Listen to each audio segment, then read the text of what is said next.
نماز ادا کرنے کی کیفیت کی 11ویں حدیث۔ جابر رضی اللہ عنہ سے روایت ہے، وہ بیان کرتے ہیں رسول اللہ صلی اللہ علیہ وسلم نے فرمایا، افضل نماز وہ ہے جس میں قیام طویل یعنی لمبا ہو۔ اس حدیث کو مسلم نے روایت کیا ہے۔ نماز کے طریقے کے بارے میں 12ویں حدیث۔ ابو حمید ساعدی رضی اللہ عنہ نے نبی صلی اللہ علیہ وسلم کے 10 صحابہ رضی اللہ عنہم کی موجودگی میں فرمایا، رسول اللہ صلی اللہ علیہ وسلم کی نماز کے متعلق میں تم سب سے زیادہ جانتا ہوں۔ انہوں نے فرمایا، بیان کیجئے۔ انہوں نے فرمایا، جب نبی صلی اللہ علیہ وسلم نماز کا ارادہ فرماتے تو کندھوں کے برابر ہاتھ اٹھاتے، پھر اللہ اکبر کہتے، پھر قرات کرتے، پھر اللہ اکبر کہہ کر کندھوں کے برابر ہاتھ اٹھاتے، پھر رکوع کرتے اور اپنی ہتھیلیاں گھٹنوں پر رکھ دیتے، پھر برابر ہو جاتے۔ آپ سر کو جھکاتے نہ بلند کرتے، پھر سر اٹھاتے تو سمع اللہ لمن حمیدہ کہتے، یعنی اللہ نے اس کی دعا سن لی جس نے اللہ کی تعریف کی۔ پھر کندھوں کے برابر ہاتھ اٹھاتے اور اطمینان کے ساتھ برابر کھڑے ہو جاتے، پھر اللہ اکبر کہتے اور سجدہ کے لیے زمین کی طرف جھک جاتے۔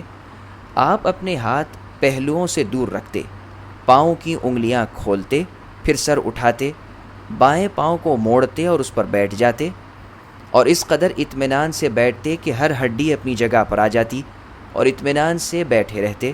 پھر سجدہ کرتے، پھر اللہ اکبر کہتے ہوئے اٹھتے، بایاں پاؤں موڑتے اور اس پر بیٹھ جاتے، اور اس قدر اطمینان سے بیٹھتے کہ ہر ہڈی اپنی جگہ پر آ جاتی۔ پھر کھڑے ہوتے، پھر دوسری رکعت میں اسی طرح کرتے۔ پھر جب دوسری رکعت کے بعد کھڑے ہوتے تو اللہ اکبر کہہ کر کندھوں کے برابر رفع الیدین کرتے، یعنی اپنے دونوں ہاتھوں کو اٹھاتے، جیسا کہ نماز شروع کرتے وقت کیا تھا۔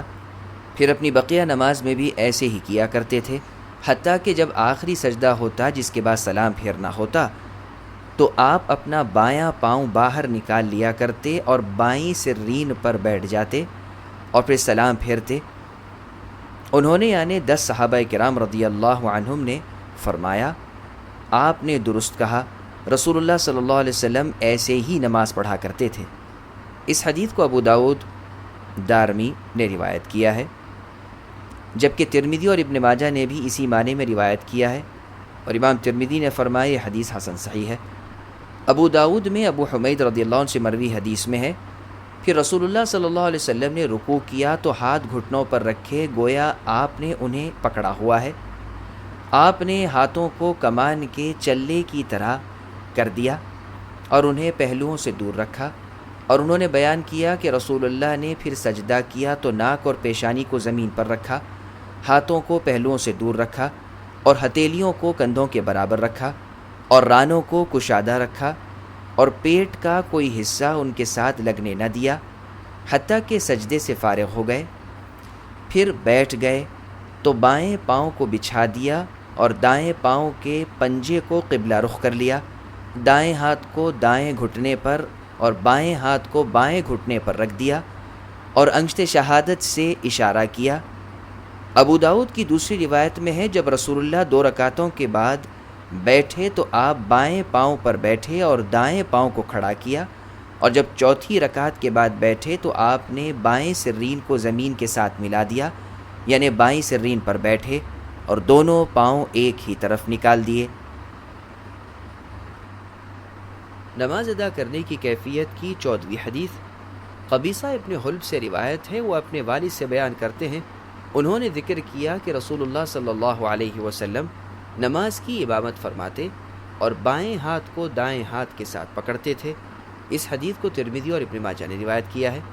وضاحت، مسند احمد کی روایت میں یہ الفاظ زیادہ ہیں کہ ہاتھ اپنے سینے پر باندھتے تھے۔ امام ترمذی نے اس کی سند کو حسن قرار دیا ہے۔ نماز ادا کرنے کی کیفیت کی 15ویں حدیث۔ رفاعہ ابن رافع رضی اللہ عنہ سے روایت ہے، وہ بیان کرتے ہیں کہ ایک صحابی مسجد میں داخل ہوئے، انہوں نے نماز ادا کی۔ نماز ادا کرنے کے بعد وہ رسول اللہ کی خدمت میں حاضر ہوئے اور آپ کو سلام کہا۔ آپ نے فرمایا، تم نماز دوبارہ ادا کرو، اس لیے کہ تمہاری نماز صحیح ادا نہیں ہوئی۔ انہوں نے عرض کیا، اے اللہ کے رسول، آپ مجھے تعلیم دیں، مجھے کیسے نماز ادا کرنی چاہیے؟ آپ نے فرمایا، جب تم قبلہ رخ کھڑا ہو تو تکبیر تحریمہ کہو، بعد از سورہ فاتحہ کی قرات کرو، اور فاتحہ کے بعد جو اللہ چاہے تم اس کی قرات کرو، اور جب تم رکوع کرو تو اپنی ہتھیلیوں کو اپنے گھٹنوں پر رکھو، اور رکوع کرتے ہوئے اعضاء میں مکمل ٹھہراؤ اور کمر میں مکمل پھیلاؤ ہو۔ جب رکوع سے سر اٹھاؤ تو کمر کو سیدھا رکھو اور اپنے سر کو اٹھاؤ یہاں تک کہ تمام ہڈیاں اپنے جوڑوں کی جانب واپس آ جائیں، اور جب سجدہ کرو تو سجدے کے وقت پیشانی پر مکمل دباؤ ڈالو۔ جب سجدے سے سر اٹھاؤ تو اپنی بائیں ران پر بیٹھو۔ بعد از ہر رکوع اور سجدے میں اسی طرح کرو یہاں تک کہ تمہیں اطمینان حاصل ہو۔ یہ مشکات المصابیح کے الفاظ ہیں، جبکہ ابو داؤد نے اس روایت کو معمولی تبدیلی کے ساتھ ذکر کیا ہے۔ امام ترمذی اور امام نسائی نے اس کی ہم معنی روایت بیان کی ہے، اور ترمذی کی روایت میں ہے رسول اللہ نے فرمایا کہ جب تم نماز ادا کرنے کے لیے کھڑے ہونے کا ارادہ کرو تو جیسے اللہ نے حکم دیا ہے اس کے مطابق وضو کرو، بعد از اشہد ان لا الہ الا اللہ وان محمد الرسول اللہ کے کلمات کہو اور نماز ادا کرو۔ اگر تمہیں قرآن یاد ہو تو جس قدر آسان ہو قرات کرو، ورنہ اللہ کی حمد، اللہ کی تکبیر اور اللہ کی تحلیل یعنی لا الہ الا اللہ کے کلمات کہو، بعد از رکوع کرو۔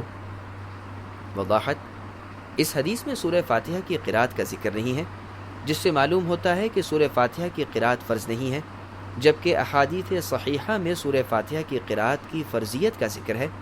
چنانچہ اس حدیث کو اس بات پر محمول کیا جائے کہ جو شخص ابھی مسلمان ہوا ہے اور وہ قرآن کی کوئی صورت یاد نہیں کر سکتا ہے، تو اگر وہ قرات فاتحہ کی جگہ پر الحمدللہ اکبر اور لا الہ الا اللہ کا ورد کر کے نماز ادا کرے گا تو اس کی نماز صحیح ہوگی، اور اگر فاتحہ کے علاوہ قرآن پاک کی کوئی صورت یاد ہو تو اس کی تلاوت کرے۔ بہرحال اس حدیث کو حالت مجبوری پر محمول کیا جائے گا۔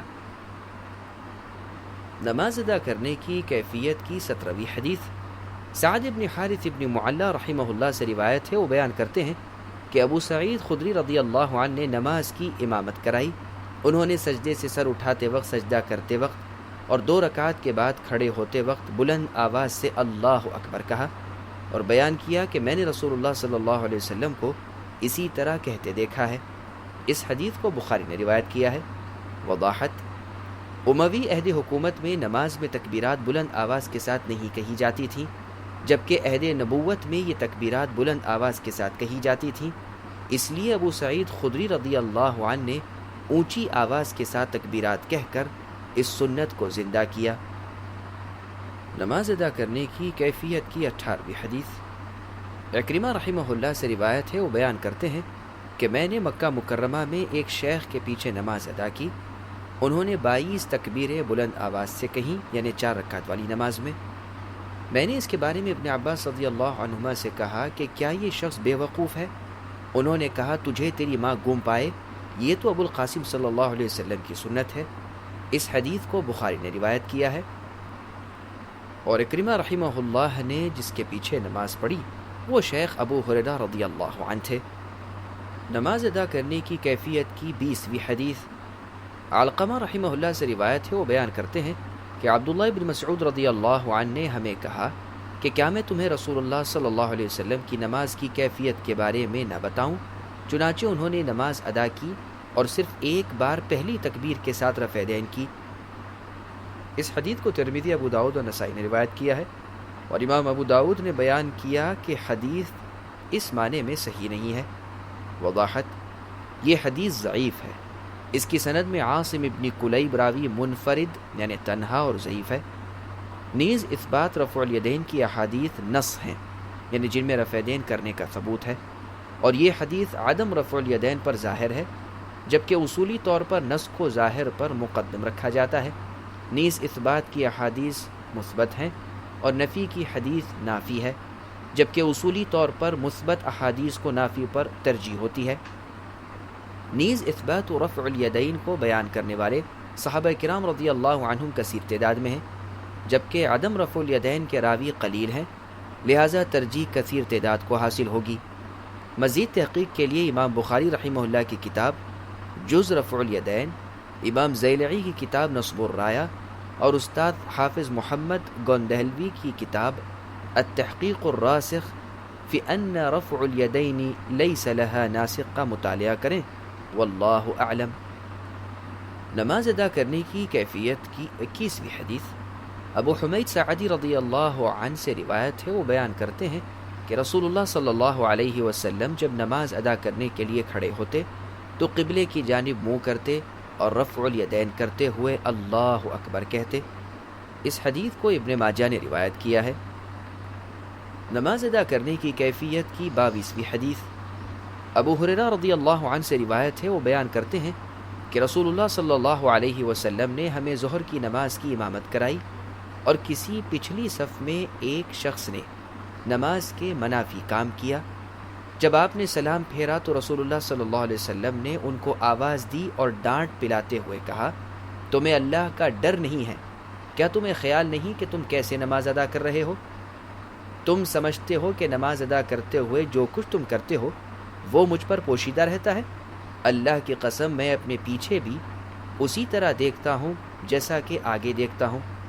اس حدیث کو احمد نے روایت کیا ہے۔